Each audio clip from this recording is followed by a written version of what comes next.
As a finance professional with over 15 years of experience in a career that started in the Great Recession, spanned the COVID era, and all the craziness in between, AI is part of the front of every conversation that we have when we think about our careers now. And it certainly spurred a lot of discussions that have made me think that introducing how it might impact your career at an early stage might be a conversation worth having. And based on these discussions, I've put together a presentation I thought might be helpful here to post on the channel just for people who are thinking about how AI might impact your career, especially for early career professionals.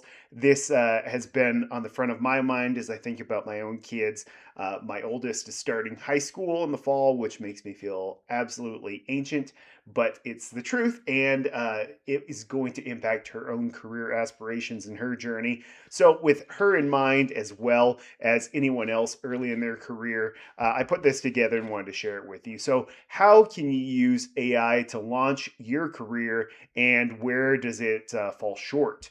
So, just in thinking about careers in general, recruiters, when they take a look at your resume, and these numbers are old, previous to the massive layoffs we've seen lately and job applications tripling or quadrupling. But previous to this year, each position was getting on average 250 resumes when it went up on LinkedIn or Indeed.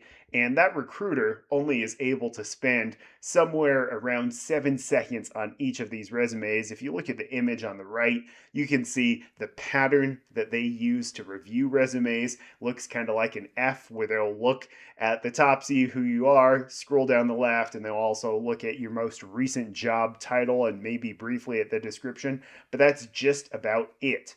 And in the process now, AI is going through these same jobs. Applicant tracking systems are reading resumes, ranking applicants, screening candidates. So these resumes may not even get those 7 seconds in front of an actual human recruiter. They may be filtered out beforehand. And so AI is already acting on both sides of the table. And the question is, whose side is it on? Whose side is your AI serving? Is it serving your future employer? Is it serving you? Is it making it easier or harder for you to get a job? And the big idea I want to put across for the entirety of this video is AI is your co-pilot, not your autopilot. And think of that as the analogy, not the fact that Microsoft uses the name Copilot. But when you're thinking about just a flight happening across the country, the co-pilot is there to help the pilot fly faster and safer, as well as hold them accountable. And that's the same for you. As your co-pilot, the AI helps you to go faster and to be safer within guardrails, and it will help hold you accountable, but it's not taking the controls. And for you, your career is yours. Just like for the pilot, the flight is his or hers. And so you need to be able to use this and leverage it, but not let it take over. So here's that co-pilot idea in action in 3 ways AI actually helps you within the context of your career. These 3 R's I think are kind of easy to remember, and I really want to hammer this home. So first is research. You can use AI to research in your career, map out a company, a role, and the person you'll talk to in minutes, not hours of heavy research. When I was starting my career, you'd have to go out, try and figure out more about the company by looking online at public filings if they were available at the time. At my age, not everything was fully online yet, so you'd have to try and look it up in publications or look at like a university database. And so now a lot of that is more available online, but the research component utilizing AI can happen in just minutes when you prompt it to look at the company, give you information about its financials, who your potential boss might be, etc. Number 2 that you can use AI for, the second R, is Rehearse. So you can use it to help you run mock interviews, get feedback whenever you want, day or night, as many times as you want. And if you're a more introverted person, this can certainly help you to be able to do these things without feeling the fear of embarrassment, or maybe being uncomfortable trying to reach out to a contact to set up a mock interview or anything like that, feeling like you might be burdening someone else. It gives you that extra flexibility and it helps you to iterate more quickly. And then the third R is refine.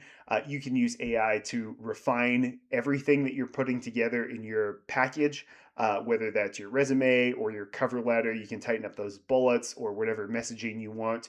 But remember, you need to write it and use the AI to sharpen the language and dial it in.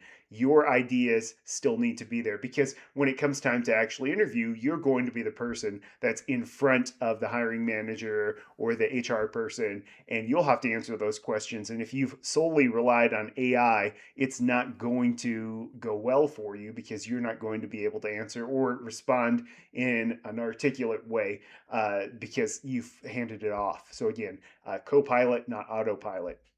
So again, this rule is AI will draft, you direct. Let the AI get you to a starting point quickly. Add the thing that it's never going to know, whether that's your real story, your own judgment from any experience you have, your voice. Maybe there's certain phrases or language that you prefer and that comes out when you speak, and maybe you can feed that back in. So this is really key because there are some traps with AI and where it can really backfire as you're trying to use it. One of the most important things is, it sounds like everyone else if you're just plugging and chugging with AI and not going through and adding anything personal to it. Recruiters most likely are reading 50 to 100 AI written intros every single day. If you're just generic and solely AI driven, you're going to become invisible. The other thing AI really does that is frustrating if you're trying to leverage it is it can make things up. It can leverage things that sound good or sound like someone might do in a role similar to what you've done, but you never actually did. These hallucinations really do come forward. And if you have to try and explain a story that AI made up, you're never going to be able to do it. So don't send anything you haven't checked. I personally have used AI to rewrite a bullet point or ask it to help me contextualize a bullet point, and it will just make up something that I never actually did or try and tie it to a project that I was never a part of. And so you can't just ship that. You need to iterate with it, get some ideas, and then come up with your own context. Because again, when you're in front of somebody trying to explain this, you need to be able to have the capability to do so. Another trap is AI erases your own voice. If it doesn't sound like you, then it's not going to represent you. So if your voice gets lost in the shuffle and again, you just sound like everybody else, then there really is no point. You're building your own career, your own life, and you want it to be yours and truly yours. And so make sure your voice comes out. And the last thing, and this is perhaps the most important, and even new research is coming out around this, is that AI dulls your skills. It's like going to the gym. Putting the work in builds your muscle memory for those face to face conversations. It would always be more efficient to move a barbell with weights on it with a forklift, but that's not going to build your muscles. It's not going to make you strong. The exercise is what gets you those reps. It gets you ready so that when you're in that higher pressure situation, you're able to perform. And that's really the key thing, is keeping your skills sharp. So let's do just a quick demo here of what some of this means. So I'm going to use this in that research context. So say you land an interview with a local company. Before you walk in, you can ask AI to do the homework for you, and then you can read it, fact check it, pick something worth mentioning, and that really is you're directing the AI, right? And you can poke back at it, say, okay, well, that doesn't make sense. Tell me more about this. Go on. And so then you just go back and forth. So here's an example prompt, and I'll show you an output from this. So you can say, act as a career coach. I have an interview for a blank major or field, internship, job, whatever role at blank company in whatever city and state. And in plain language, what do they do? Who are their customers? And what are 3 smart questions I could ask that show I did my homework? So that gets you a full context. That's a good prompt. And let's see an output for this. So I'm using an example again. My profession was in finance. And so here we want to use that finance concept. So I asked Act as a career coach. I have an interview for a finance internship at Lakanto in Orem, Utah. A company drive by on the highway, but don't necessarily know what they do. In plain language, what do they do? Who are their customers? And what are three smart questions I could ask that show I did my homework? And so it starts out with the normal AI fluff. Oh, this is a great opportunity, whatever. But it comes back with the answer. It says they make 0 calories, zero glycemic, sugar substitutes in health foods. Their secret weapon is monk fruit. They start out with sweetener, but now they have baking mixes, syrup, chocolate, etc. Here's their customers. Here's some smart questions. For finance in particular, you might ask about inventory and supply chain, channel margins, and so on. So again, it gets you some research quickly, and then you can start diving into it. You can start asking more specifically around products that are interesting to you. You can ask more about the customer base. You can take the questions that they've already come up with. Or that it's already come up with, and try and iterate on those, go deeper, use your own background.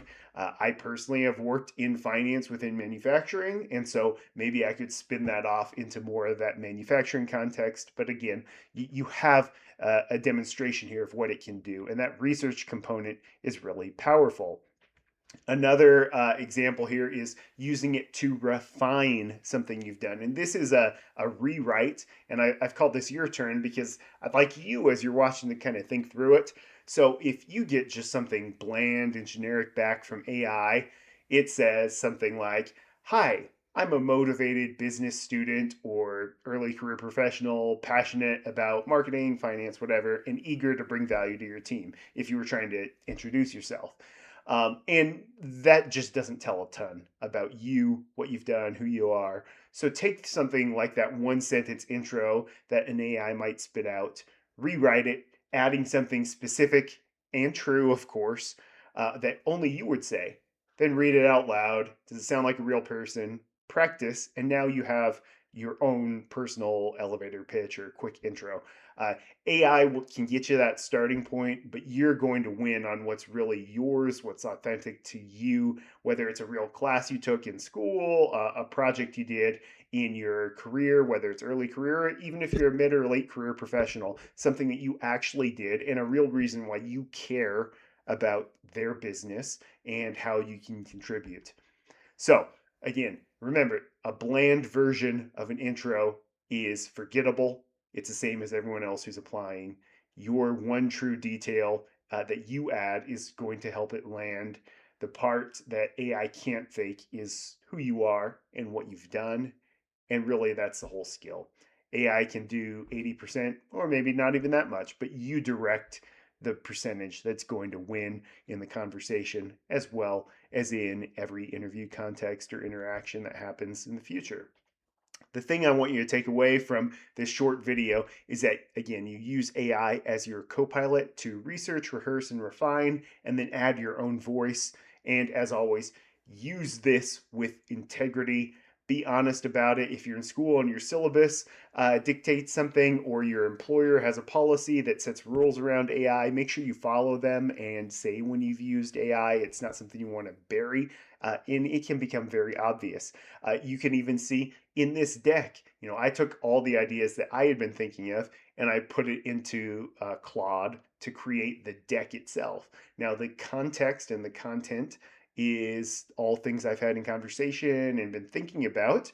And I love the pilot versus co-pilot example because I was in ROTC in high school, and so I love thinking about that air context and the flying context, and so you can leverage that experience. Again, that's my personal thing, and then bring that forward, and then you can use AI to kind of frame things up. Verify before you trust. So don't send anything out that you haven't checked for yourself. That's really key, is that you sense check and validate the information.